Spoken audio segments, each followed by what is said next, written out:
ถียงโอ้แบบเวลาไปได้จูงย่างไปจ้างไปเนี่ยลูกก็เจ้าก็ย่างฮอดเฮือนบ่ฮอดเบิดฮอดมันบ่ได้ชูอู้มันใหญ่แล้วย่างฮอดเฮือนเบิดไม่ชา ได้ นี่ก็ย่างฮอดเฮือนไม่ได้จูงแม่หรือจะจูงแม่อย่างเดียวลูกแต่บ่มีแนวอยู่แนวกินเฮ็ดหยังบ่ได้แล้ว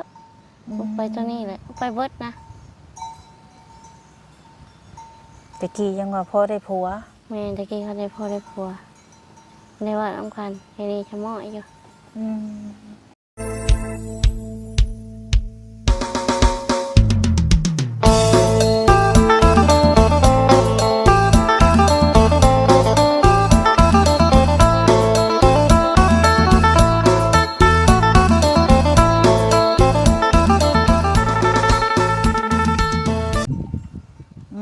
เขามั่งออกมือเพิ่นเชียร์แหละมึงน่ะต้นกล้วยกระตาเฮ็ดนี่เด้นะหยิบมาเวกมาอันนั้นอันนี้แม่นบ่ให้หน้าเฮืออันนี้หน้าเจ้านะแม่นอันนี้ได้โดยอันนี้นะป่ะแม่นเบิดลงพุ่นน่ะคันเฮ็ดนี่ก็สิได้เข้าอยู่นี่อันเป็ดนี่แม่นเบิดเลยโดยไปฮอดกอไม้อันบ่แม่นโอ้แล้วก็ขึ้นมาพี่บัดนี้แม่นตอนนี้ก็แม่นเบิดนั่นมันเป็นป่าเพิ่นก็ให้หลายอยู่เนาะโดยเฮ็ดบาปเราพี่น้องเอ้ยตาบ่เห็นหุงผัวมันแห้งไปปะเป็นปะก็ล่ะไปหาไปนวดก็เด้อสิพาเงินมาให้จะไปหาเงินโดยไปหาเงินช่วงนี้ยังมาโตอันนั้นมันให้คันว่าว่านั่นในลูกให้โดยแค่ไปเกิดแล้วมันให้มันหูคันว่าพอไปหาเงินน่ะเช้าเฮ็ดบาปเนาะโดยจักมันจ้องกันมาเมื่อเช้านี้ก็ป้าแล้วจักคนนี้อยู่ตารางเถียงโอ้แบบเวลาไปได้จูงย่างไปจ้างไปเนี่ยลูกก็เจ้าก็ย่างฮอดเฮือนบ่ฮอดเบิดฮอดมันบ่ได้ชูอู้มันใหญ่แล้วย่างฮอดเฮือนเบิดชานี่ก็ย่างฮอดเฮือนไม่ได้จูงแม่หรือจะจูงแม่อย่างเดียวย่างมาห่มพี่สวรรค์แล้วพี่มาห่มพี่เบิ่งดูวันนี้ไรสิไปใช้แม่เจ้าไปในได้อีหล่าวันนี้มาจูงมึงดูนี่เจ้าก็เคยไปลิ่นอยู่บ่เถียงเพื่อนผูบ่เธอก็ไปบ่เห็นหุ่งเนาะเธอก็ไปเธอก็ไม่ได้ไปเจ้าบ่ได้เจ็บบ่กระตุนเจ้าไม่ได้เจ็บเห็นอยู่บ่ห่มนี่พี่ยืนอยู่ห่มพี่นี่ห่มเคยไปหาเฮ็ดอยู่บ่เจ้าก็ได้มาแล้วเห็นมันน้องกระชังไม่เห็นมันแรงๆแหละนั่งอยู่นั่งลงป้าเฮ็ดแล้วว่าเถอะมดบนเจ้าสีนั่งนะมดพี่อยู่ท้องเทียงมันเลื่อมพี่น้องก็เลยอยากมาอยู่พี่มีมดว่าน้องอยู่นี่บ่มี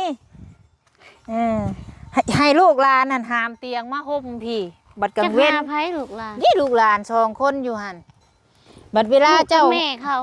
ลูกกับแม่บ่โดยลูกกับแม่โดยเวลามันฮ้อนกะลงมานั่งลิ้นอยู่ห่มพี่ดูยาวเตียงนักมันหักแกเตียงมันนักมันฝนตกเนาะโดยโอ้ยเฮ็ดบาปเด้พี่น้องเอ้ยถ้าคิดว่าจังได๋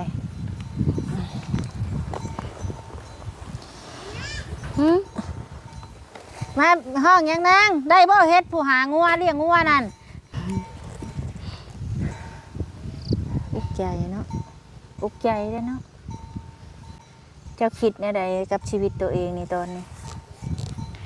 คิดกันเด้อมันไปเจ้าคิดแนวใดว่าลูกผัวบ่อยู่นำนี่เจ้าคิดอุกอยู่แล้วอุกแต่บ่มีลูกน้อยอุกแต่บ่มีแนวอยู่แนวกินเฮ็ดหยังบ่ได้แล้วอุกไปตัวนี้แหละอุกไปเบิดนะตะกี้ยังว่าพ่อได้ผัวแม่ตะกี้เขาได้พ่อได้ผัวในวัดสำคัญในนี้ชะม้อยอยู่ออกมาหน้าแล้วก็ให้แล้วบ่อยู่ผู้เดียวบ่ให้บ่ให้อะไรลูกให้กันน้ำตาออกน้ำผัวเราเป็นคนตาบอดทั้งผัวทั้งเมีย แล้วมาอยู่น้ำกันแล้วมีลูกผู้หนึงลูกสาวอายุได้2 ปีปลายผัววัดเสียป้าพี่น้องเอ้ยหาก็ได้อาทิตย์หนึงเนาะ แม่น ฮอดขวบมื้อนี้วันเสา โค ร์ มื้อนี้แม่นแล้ มื้ ว อวันพฤหัสนี่เพิ่นสิเฮ็ดบุญน้ำผัวเรา โดย แต่ว่าพี่น้องเราผู้ดอกเป็นคนจัดพี่น้องผัวส่วนเรานี่บ่จักเฮ็ดหยังดอกเราบ่เห็นหุ้ง แม่น เห็นก็พอมัวๆเนาะ โดย เห็นแจ้งบ่ข่อยนั่งอยู่นี่ บ่แจ้งก็บ่เห็น พอดีดำองคุ้มบ่ พ่อพอดีคือว่าแหละพ่อพอดีดำคุมคือว่าแหละ แบบเวลาคันเฮาย่างไปกกไม้กกตอกแบบว่า โอ้ยมัน บ่ได้ เห็น ตำเนาะ มันบ่ได้ตามพ่อย่างปกติอยู่ พอมัวๆแหละพอเฮาลบได้เนาะ โดยพอหลบได้ แต่ แค่ ยั เฮ็ ง ดไปบ่ได้ทั้งแรกเลย ยังใครกว่ามันบอดสนิทเนาะ โดย ก็ยังดีที่ว่าเราไปได้หักควยจิโลจินายนี่บ่เห็น คุยจิหล่อบ่เห็น เออ ก็เห็นจุหล่อนี่โอ้ย ไปหาคุดแล้วมันกว้างซ้ำเนาะ มันกว้างชับ อดเอาอีกจัก2-3 ปีลูกก็ใหญ่ขึ้นกว่านี้ แม่น ตอน ได้กิ นี้ นย ลู อก ดอยู่รักนะบ่ย่าน เราก็สิเบิ่งอยู่ดอก โดยบ่ได้เจ็บเลยไข้บ่ได้ช่วยเป็นหยังอีก เฮ็ดบาปเนาะ โดย ชีวิตคนเฮาสิแหละพี่น้องเอ้ยทุกข์เท่าใดแฮงซ้ำเพิ่นว่าคือเพิ่นเว้าหั่นแหละคือผู้เฒ่าเพิ่นว่าหั่นแหละเนาะ โดย สักสิเฮ็ดแนวใดกับชีวิต พายมาถ่ายกันชูๆต่อไปชูๆต่อไปใจมันยังตามตึกๆมันยังเป็นหอดอยู่อดบ่ได้ไปบ่ได้อดบ่ได้เฮ็ดบ่ได้บ่ได้ พี่น้อง ตัว จ้ นี้ อยแล้วเนาะ โดยเฮ็ดตัวนี้บ่ได้อะไร อ้าวอย่าดอกคิดซะว่าคนเฮามีคบกันก็มีจากกัน โดย มีเกิดแล้วก็มีตายเพิ่นว่าเฮาก็บ่ฮู้ว่าเฮาสิไปฮอดไส แม่น ชีวิตคนเฮามันเอาหยังบ่แน่นอนดอก โดย คือเพิ่นเว้าหั่นแหละความมันแขนคอสุบาทย่างอะนะพี่น้องตื่นมื้อเช้าเห็นหน้าจังว่ายัง โดย คิดเอาแน่นี่แหละย่าเด้อ โดย เฮาก็บ่ฮู้ว่าเฮากับยังสิไปบ่อนเดียวกัน แต่ว่าเพิ่นไปก่อนเพิ่นก็วิทย์ก่อนเฮาไปน้ำหลังก็วิทย์น้ำหลัง แม่น ชีวิตคนเฮาก็มีอยู่2อย่างนี่แหละมีเกิดแล้วก็มีตุ้ยคือเพิ่นเว้าหั่นแหละ โดย เอาหยังแน่นอนบ่ได้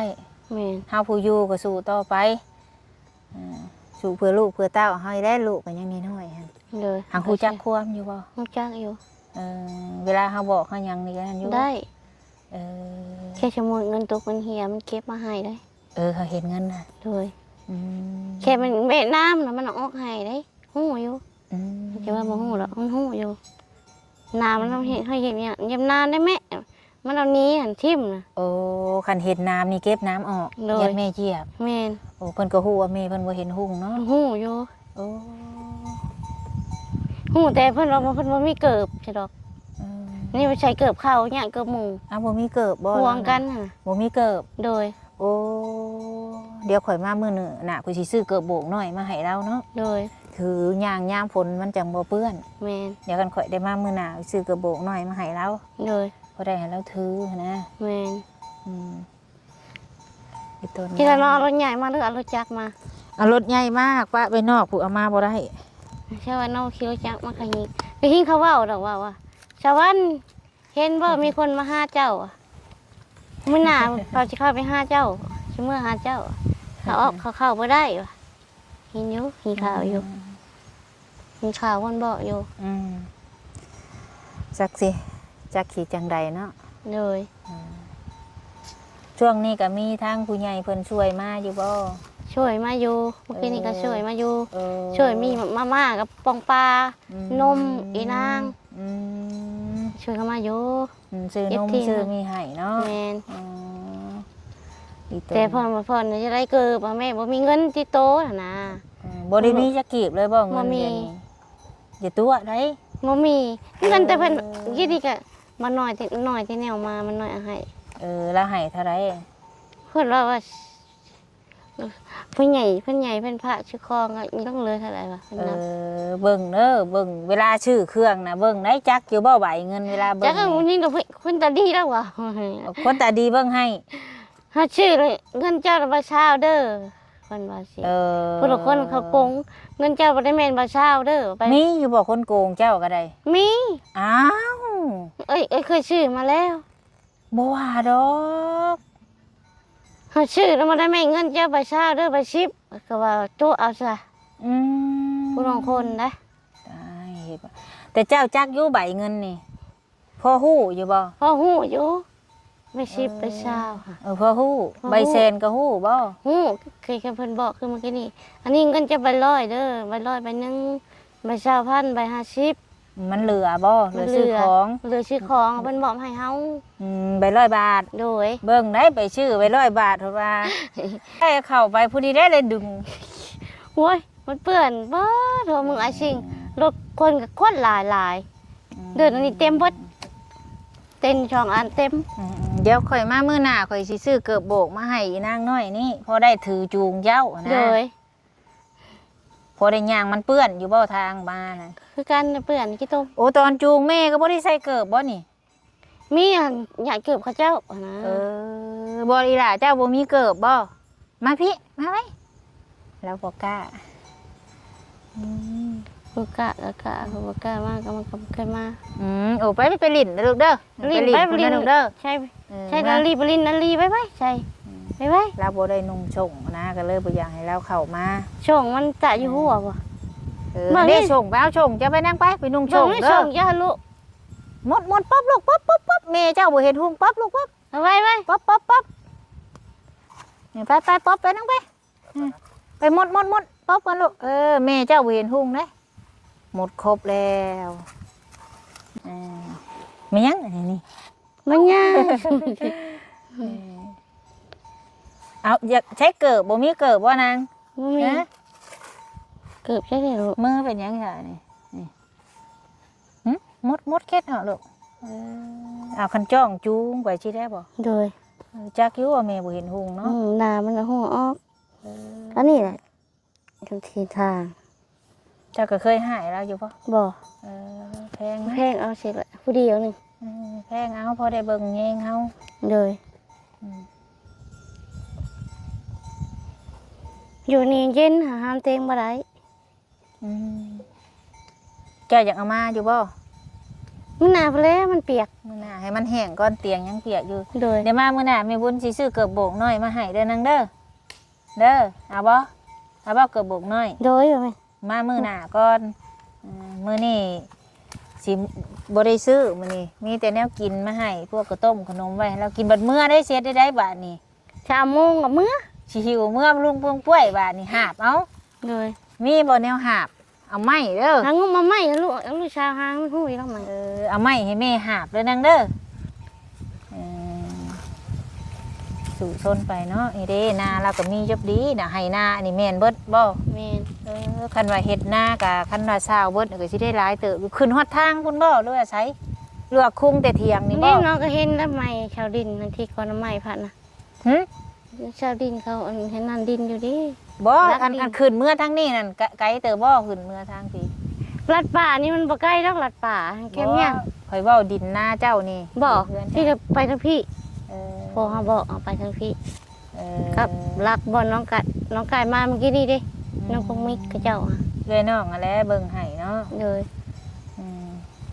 เพิ่นสิพากันเฮ็ดบุญเฮ็ดศีลให้งัวก็งัวเพิ่น โง่เพิ่นโง่นั่นนี่แหละควายนั่นนี่แหละโง่ควายก็มี ของเพิ่นเองหั่นล่ะ ของเพิ่นเอง พี่น้อง ได้ แบบใดผู้นี้น่ะพี่น้องแบบใด ในบ่าวในชาติชิดเพิ่นน่ะเดิ เพิ่นเฮ็ดบุญ แม่นมาทำเกิบมาทำเกิบโบกเตงมันมีเกิบได้ปะ อืม ทำจะพูดน้องกายมาเมื่อกี้นี่อะมันมักไปเทียงนั่นเดิไปถามเขาว่ามันมีเกิบจะได้เกิบโบกเกิบมันนั้นมีแล้ว เจ้าเนี่ยบ่ได้มีหยังบ่สิเกี่ยมเฮ็ดบุญน้ำเพิ่นน่ะมีแต่พี่น้อง บ่มี พี่น้องบ่เป็นผู้จัดการ ถ้าเป็นน้อง เพิ่นเป็นผู้จัดการเอง โดย เออ จัดการเองบ่ได้มีหยังแล้ว เฮาก็อยู่แต่เฮา เขาจะอยู่แต่เฮา อืม เฮาผัวมาชื่อเฮาก็เลยเริ่มพกมาน้ำผัวได้ อืม แค่เดียวเพิ่นอยู่น้ำใช่แล้ว อืม พอดีว่าอยู่น้ำกันในปี อืมพอได้ลูกผู้หนึงพอได้ไปเบิ่งแม่ แล้วตอนน้องมายังบ่ทันขอดครับมาขอดเดี๋ยว หึ ว่าตอนน้องมายังบ่ทันขอดเดี๋ยวยังบอก คลอดแล้ว คลอดแล้ว เกิดแล้ว เกิดแล้วตอนนั้นค่ะ เออ น้องมาตอนคิดลายเถื่อเลย เกิดแล้วตอนน่ะเนี่ย อืมคือผู้ชายแท้อีหล่ะนี่ว่าตัดอยู่ว่าผมนี่ไผจะอาบน้ำอาบในให้ ก็เอ่ยนี่แหละอาบ เออเพิ่นอาบเองยังบ่เป็นบ่ อาบเป็นอยู่หา จะอาบน้ำเป็นบ่นาง ก็เป็นคือกันเอาฉุบให้แล้วมันก็อาบในนี้ ปกติเวลาเล่นน้ำคนอื่นนี่ก็เว้าได้บ่ ได้ โอ้อันนี้เรายังบ่ลึกเนาะ โดย แต่เพิ่นมักอยากบายเฮาเด้ มันเคย จะอยากบายว่าอ่ะจับเอาไว้ไปจะอยากได้บ่เกิบหน่อย จะได้เกิดได้แม่บุญบ่ลูก เว้าเนาะ มันจะเป็นยี่ห้อพอเราจะได้รถยังบอกนะพอเราจะได้รถน้อยอะ เอาเกิบโบกเนาะพอได้จูงแม่ย่างเมื่อเนาะถือเป็นบ่เกิบโบก เป็นนาฬิกาเกือบพ่อเนี่ยเกือบพ่อ ซื้อเกิบโบก เกิบ ห ไป น่อยนะเนาะให้เนาะพอ เลย บ่ให้ย่าง แล้วพ่อมาให้กินต้มสือกิน โอ้ยพี่น้องเอ้ยจักสิเว้าจักสิว่าจังใด ไปพ่อไปอยู่ในแม่บุญมือปะ แม่ได้สิใจขาดกินฮอดลูกจักกันได้กินฮอดลูกจักกันได้กินฮอดผัวเอาให้ข่อยก็ยังเอาแล้วก็ยังจักได้ลูกสาวอยู่ กินฮอดผัวบ่ทันไหวไปกินฮอดลูกต่อ ไปดิคุณฮอดนี่นางอีก เฮ็ด จักพัวไปจักลูก อืม ใจขายก่อนเลย ผัวก็หาก็ได้กินข้าวชองมื้อนี่คิดฮอดแล้วเคยอยู่เคยหยังนํกันเลยเนาะ โดย คิดซะว่าเพิ่น ตอนน้องเคยมากันยังนั่นกันอยู่ อยู่ร่วมกันปีชาติก็ไป คิดซะว่าเบิดเราเบิดเวรเบิดกรรมเราแล้ว โดย ให้เราไปเกิดใหม่บัดนี้ก็ให้ตาแจ้งแล้วบัดนี้หูแจ้งตาใสบัดนี้เกิดบัดนี้เนาะเกิดมาชาตินี้ก็ฮับเป็นคนตาฟางเกิดชาติหน้าหูแจ้งตาใสบัดนี้พอไปหาเงินที่หาเงินให้ใช้ โดย มีแต่เท่านั้นพอไปใช้หนังพอไปหาเงิน ชื่อขนมมัน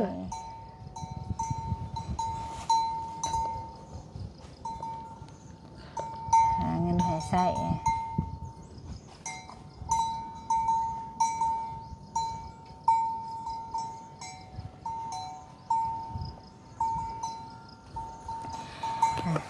เอ้ยสักกินได้เนาะเอาอันนี้ข่อยสีโมบุญนำเด้อย่านมือข่อยอันนี้ข่อยสีโมบุญให้เจ้าโมบุญน้ำผัวเจ้าเด้อ โดย เบิ่งดูใบยัง เมื่อครั้งแรกเอาไปยัง เบิ่งดูข่อยโมบุญเด้อ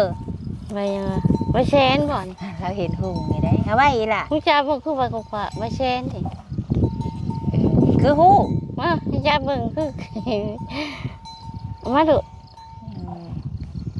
อันนี้นั่งไว้โมบุญน้ำพ่อเจ้าเด้อพ่อเจ้าได้อันนี้เงินพ่อเจ้าเด้อมันขาดได้ลูก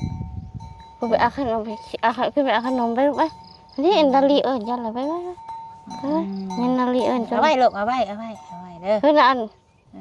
เดี๋ยวเราก็เอาให้อยู่ในเงินสิขาด เชื่อเท่ เดี๋ยวจื้อยุจักยุใบเงินดิ ไม่ผูกไฟ เอาไว้โมบุญเด้อเอาบุญเอาบุญชินกินทานน้ำกัน เป็นแม่บุญนะนี่เอาขนม ได้ก็ให้กำลังใจได้อสวรรค์เด้อ โดย เดี๋ยวมื้อหน้ามีโอกาสข่อยสิแวะเข้ามาใหม่ แม่ ไปซื้อกระโปรงมาให้คนน้อยนี่แหละ โดย คันข่อยได้เข้ามาจังได้ก็โมทนาบุญนำเด้อ โดย เพิ่นเอาบุญยันว่าข่อยบ่ได้มา โดย โมบุญนำเนาะ แมน จังได้ก็ให้กำลังใจเราเด้อพี่น้องเด้อเราแห่งเป็นคนบ่เห็นหุงจักขี้อยู่จังใดกินจังใดลูกผัวก็ไปล่ะ อยู่กับลูกน้อย2คนนี่จักสิเฮ็ดจังใดเราหาก็กินข้าว2มื้อนี่คิดฮอดผัวแล้วว่าผัวเราเสียมื้อวันเสาร์มื้อนี้ก็วันเสาร์พอดีฮอดขวบมื้อวันพฤหัสนี่เพิ่นก็เฮ็ดบุญว่าซั่นเนาะ โดย จังใดก็ให้กำลังใจเรานี่แหละพี่น้องตาแล้วก็พอดีมัว แมน ๆไปซั่นให้อยู่ดีมีแฮงนะสาวันเด้อ โดย สบายดีเด้อ โดยสบายดี โดยสบายดีนี่แหละพี่น้องเถียงให้เถียงหน้าแล้วหรือว่าเฮือนแล้วก็ว่าแม่นห้องน้ำแล้วลมพัดไปว่าสั่นเฮ้ยจังซี่แหละพี่น้องเอ้ยจักสิอยู่จังใดนี่สบุญกสิขอตัวกลับก่อนพี่น้องเอ้ยจังไดมื้อหน้ามีโอกาสสิแวะมาหาเราใหม่ก็พอดีเพิ่นเสียดบุญน้ำผัวเรามื้อวันพฤหัสแต่บุญกับโมบุญน้ำเพิ่นเนาะนโมทนาบุญน้ำกันพี่น้องเอ้ยเนาะเฮ็ดจังใดเอามื้อนี้ก็ขอตัวแล้วพี่น้องเนาะขอบคุณทุกคนที่เข้าเบิ่งเข้าชมคอยติดตามแล้วก็ให้กำลังใจด้วยพี่น้องเด้อคลิปนี้สำบายดี